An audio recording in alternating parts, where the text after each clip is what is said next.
I like being Mrs. Jerry a lot more than the Widow Jerry.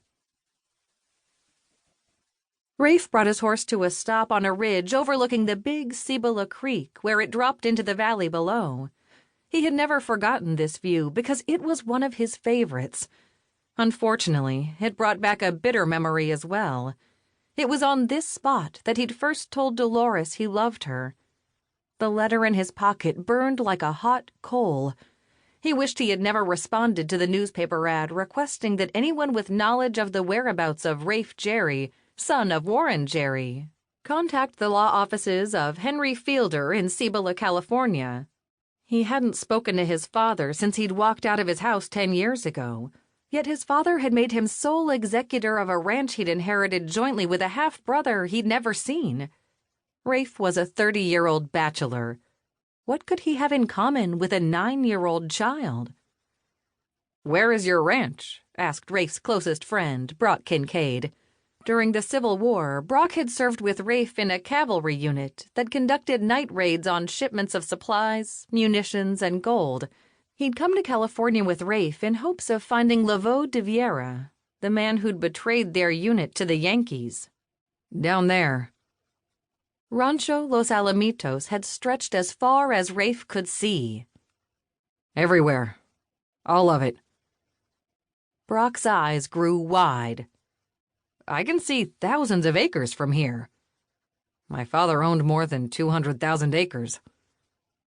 Brock stood dumbfounded at the fertile acres stretching into the distance until they merged with the horizon. "How could you leave all this? It's almost as beautiful as Tennessee." How could he explain that he didn't want to be heir to a ranch worth millions, that he didn't want to be the guardian of a half-brother he didn't know, that he wanted nothing to do with a woman who decided she'd rather be his stepmother than his wife? He'd been happy ranching in Texas with some of the other men from his cavalry unit. The work was hard, but the bunkhouse was comfortable, the food good, and the friendship the kind that couldn't be bought. Why would he give that up for the responsibility of a huge ranch, an undoubtedly spoiled child, and the conniving bitch who'd broken his heart? Rafe hadn't told anyone that Dolores, the woman he'd once loved, had seduced his father while he was grieving over the death of his wife, or that Rafe had been thrown out of the house because he couldn't treat his stepmother with respect. As he gazed out over the lush acres, some of the anger inside him eased. He loved this place, and that was a large part of the reason he'd come back to California. To see the ranch again. "I didn't leave the land." Brock shook his head. "Must have been something really bad to make you give up this." "I thought so at the time." He hadn't changed his mind, so why had he come back? Why had he needed to come back? "You going down there?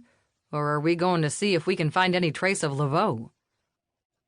They had traveled up the coast of California, following the line of the old Spanish missions.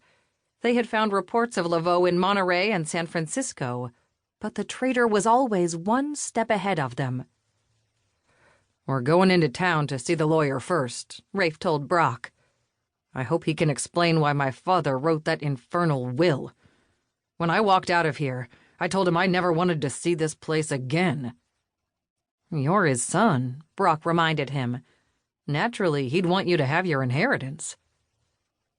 Rafe had lost all desire for his inheritance 10 years ago. His half-brother could have it all. Rage burned hot within him.